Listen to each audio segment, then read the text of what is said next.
Hello. Well, I made a lot of notes here, but they're all out of order.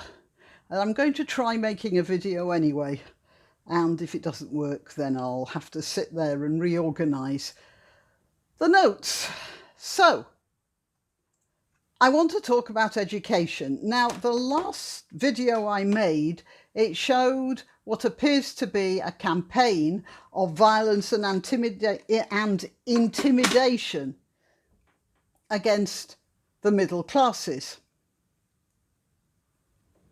What's going on down? Oh, it's all right.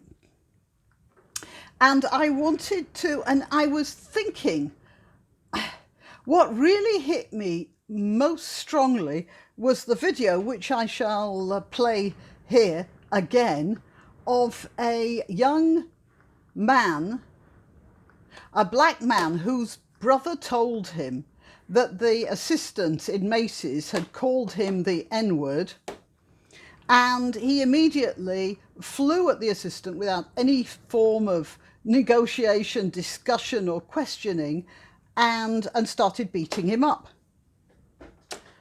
And he says he doesn't know why his brother told him this lie, because the Macy's assistant had certainly not said any such thing. But it's obvious the brother just liked to... look, it could have been a conspiracy between the two young men. But assuming that this beater-upper was telling the truth, and quite frankly, he doesn't seem to me to be... Well, let's put it this way. I don't think he earns his living as a microbiologist or a literature teacher. But you see, the thing is, he might be a very good car mechanic. And this is the interesting thing, because my husband would make a terrible car mechanic. I want to get back to that in a minute. Let's talk about this young man. He obviously, if he's telling the truth, which it seems to me he is dumb enough not to be telling a lie, if you see what I mean. His brother just enjoyed winding him up and watching what happened. And that's, that's fairly common in families. I mean, it's fairly believable. What happened was that this kid, and despite his bulky appearance, he is only 18 years old, this kid obviously had no idea how to go over to somebody and talk to them, negotiate, question, debate, anything. He had obviously no skills in that regard at all. As soon as he heard something that annoyed him, he went into fist mode. Now, you can make some speculations about why this happened. I'm speculating that he was brought up in a single-parent family, and I'm speculating that his mother wasn't a particularly good parent, possibly not for a fault of her own. That is, if she was out working 18 hours a day or, a couple of jobs or something, he'd be waiting on the doorstep for her to come home, or he'd just be wasting his time hanging around with the kids in the rest of the neighborhood, the rest of the kids in the neighborhood, instead of her sitting with him going through his maths homework. It could be that she was out of her head on drugs some of the time. She could be... Obviously, she could be a very respectable, hard-working person, but one person, if it was a single-parent family, is a tremendous strain, and it's not impossible. For instance, I believe that Tom Sowell was brought up in a single-parent family, but obviously, he overcame that very, very well. I may be wrong about that. You see, I'm just doing this video And that didn't form part of my notes, that just occurred to me. But there are, of course, many people brought up by single-parent families who've turned out very well, that's for sure. But it is more difficult, especially, for instance, if the mother herself, that's the usual single parent, it's not always, if the parent is not that bright to start with and is doing menial jobs which require a lot of time. So, I'm just making these assumptions. Of course, I could be completely wrong. But if I'm wrong about this one, I'm not wrong about a lot of others. He grows up in a gang, mostly, because his single parent isn't around enough of the time to keep him away from the gang or to help him progress academically. And he learns from gangs of boys. They are, savages. Boys need, how do you put this, civilizationing. It doesn't come naturally to them. That's been proven. There's a gene, isn't there, that gives you an instinct for group behaviour, which is turned off in boys. It's there, but it's turned off. And it's there in girls, which is why, although you get girl gangs as well, in general, girls get civilization, or at least law-abidingness. They get it more than boys. And so you get crime from women, but it's generally speaking not the same sort of murderous gang-based violence that you get with men. Of course, this is statistically, you're always going to find the odd outlier. So this kid hadn't learned how to act like a civilized human being, and the result was this. And I started to think about education. Now, I believe that the idea of a national curriculum started in Germany in the 19th century. Until then, actually, let's go to one of my sons, who has a little girl who just started school last year, and then COVID struck. And I said, and now he's a teacher. Well, he's a university lecturer, but you see what I mean. And I asked him, well, what are you teaching the little girl? And he said, well, in the morning we go through her maths papers and she does writing and handwriting and spelling, and then we read a story and she does some reading on her own, and then in the afternoon we go into the garden and we look at the plants and we talk about those, and apparently they were growing moths in a jar and that sort of thing. And I'm teaching her a bit of music as well. And I said, well, you're giving her a 19th century education here. The only thing that's missing is Latin. And I got him a book that he could show her about Latin. Not that I suppose she will start, but it's always there. But it reminded me that at one point you didn't learn a national curriculum in school. You learnt some basics. You learnt maths and you learnt some basic science. Of course, there wasn't that much science to learn at the time. There weren't the facilities. You learnt some astronomy, maybe. You learnt maybe Latin and Greek, and it depended what sort of a family you came from. And, girls tended to learn French rather than Latin and Greek. And you learnt kind of reading, writing and spelling. You didn't learn literature so much because you were reading books anyway. There wasn't anything else to do. There was no radio and television. So there's definitely a difference. But the fact is, what happened in Germany was that during the 19th century, there were, at the beginning of the 19th century, there were all these little principalities. And bit by bit, the German government consolidated them into Germany. But of course, they were all slightly different countries. They may have all spoken German, but in many cases, the German dialect was very different as well. Swabian is extremely different from like Bavarian. And Germany, the German government decided that they had to unify the country.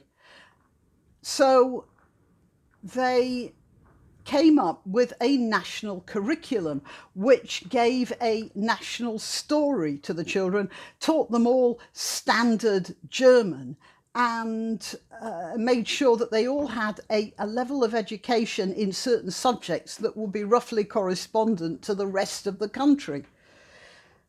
And other countries came up, saw the way it worked and thought, oh, that looks like a good idea, we'll do it too. Well, the idea of a national curriculum at school was not, it's a very new idea.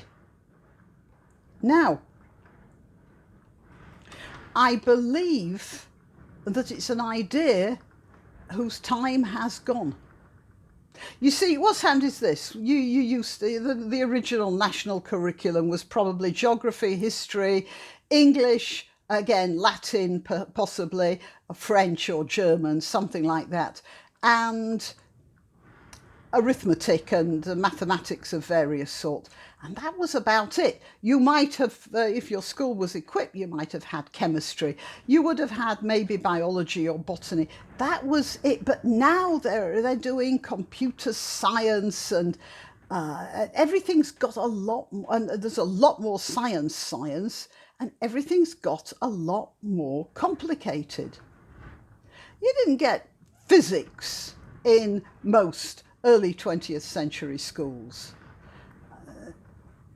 That started possibly about the middle of the 20th century. But what's happened is that people have added more and more as they've seen that kids have to know more and more. Well, my opinion, I'm starting to come round to the idea that that's just not working anymore. There is a point at which the kids can't really absorb it.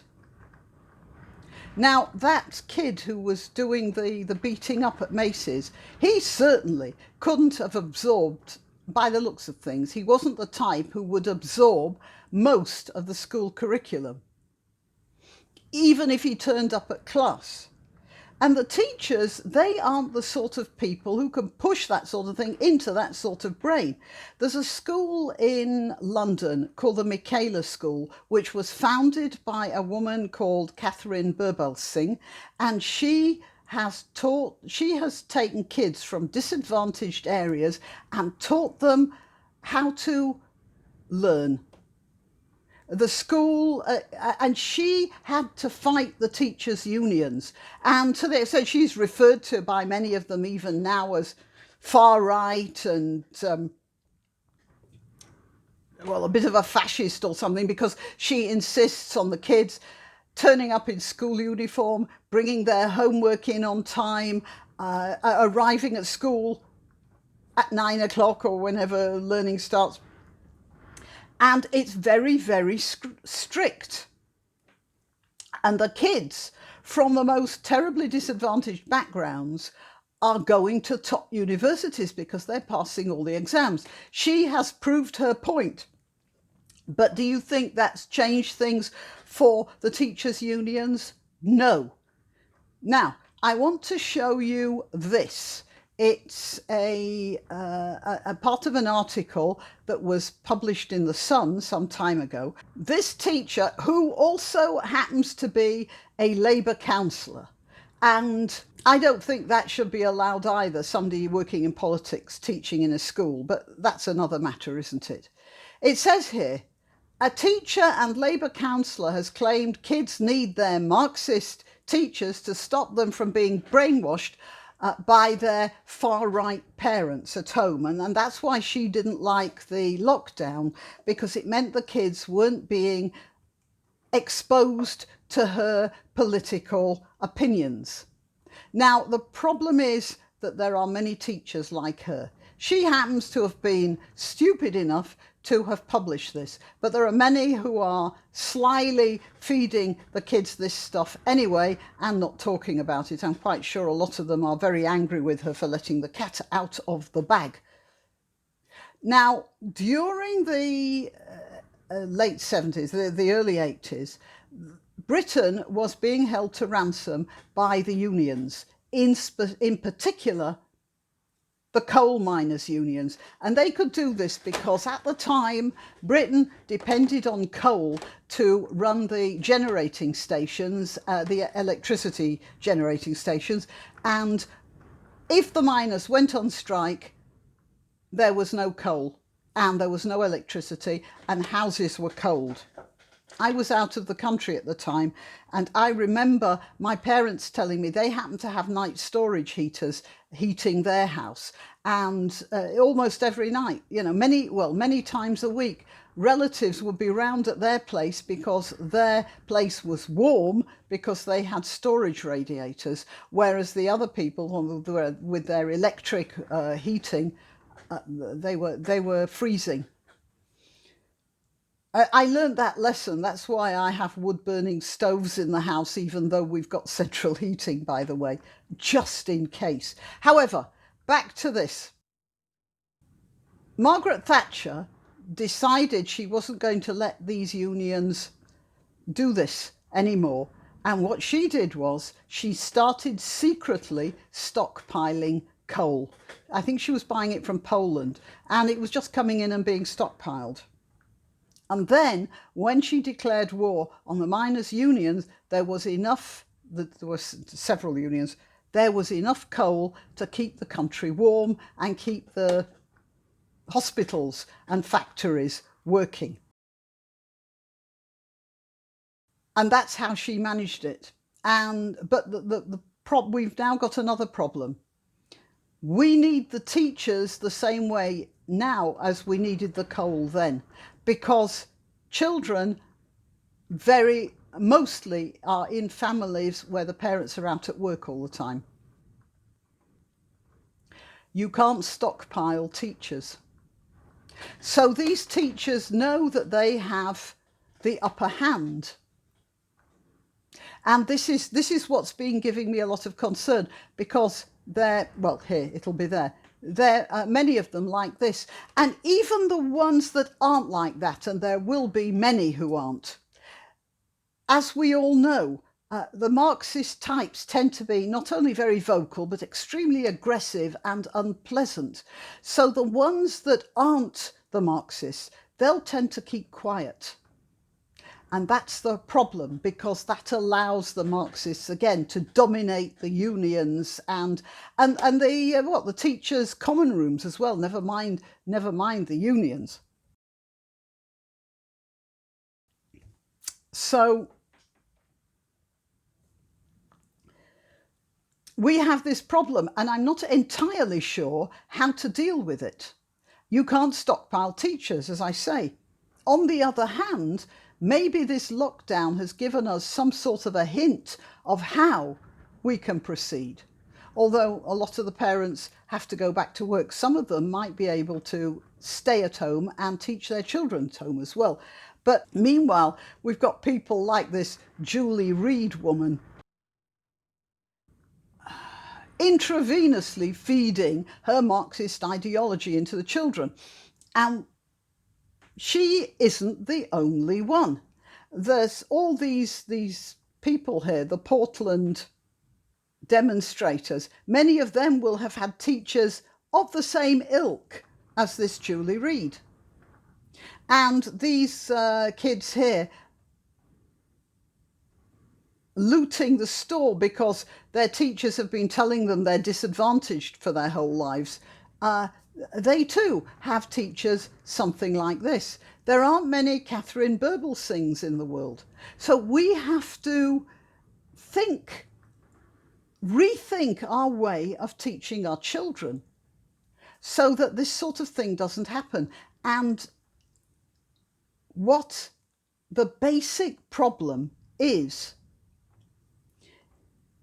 that we have developed the idea that we have to give kids information. It wasn't much of a step from the idea of teaching them to stuffing information at them, and then from stuffing information at them to stuffing political opinions at them. This has taken several generations, but it's just been a progression. And we have to get away from that. And I started to consider what might be important in the way of education. That beating up kid in Macy's, does he have anything in his head that he got from school that would help him in his life? I should think he hardly knows how to write. That sort of person is not going to take to an education which involves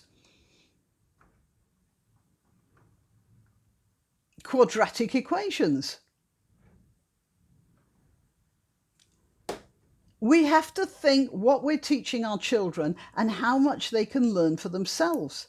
And it's quite possible that what we have to do is go right back to the beginning. We can teach our children, for instance, history, but we don't have to teach them details. We just take a look at the span of history, say, for instance, in our country from when the Romans turned up until the modern times, and just make a timeline of the basic things that happened.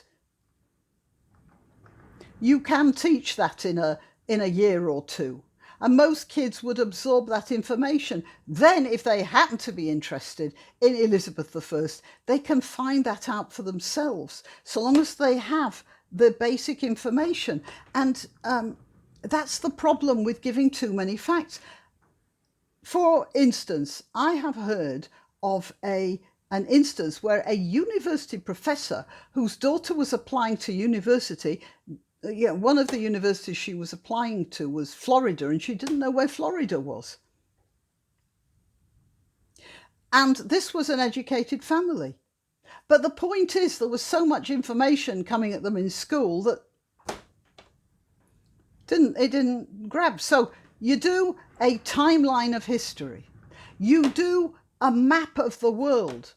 It doesn't matter that you don't know what the gross national product of Mali is, but it does matter that you can't find Mali on a map. There are Americans who think Africa is a country. And these are, university students. I mean, the people have gone round and asked these guys questions. There's something wrong there. It's because these kids have sat in class all their lives learning.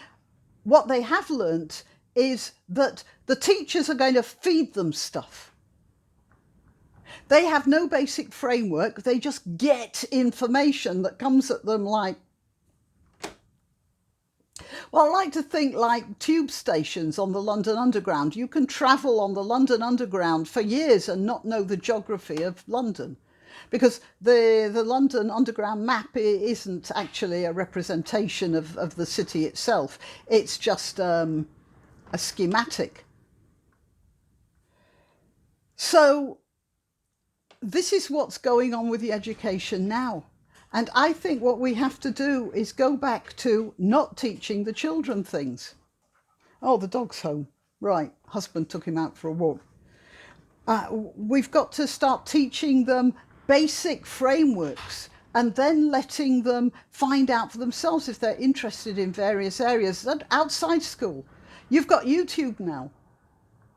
And the other thing, and the most important thing that children really have to learn, is the old-fashioned Roman idea of rhetoric, discussion, debating, conversation.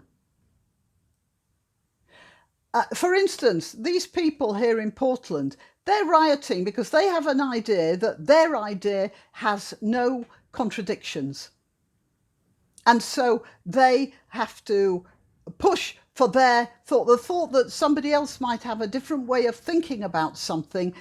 They just can't grasp that. And that's because they got stuff from the teachers. The teacher says, this is the fact, you know this, you vomit it back on the exam paper and you get your 100% grade. There is no discussion, there is no doubt. These are the facts. Now, if schools, instead of teaching children a lot of facts, to teach them how to debate, how to talk, then this kid here might not have resorted to punching people to start with.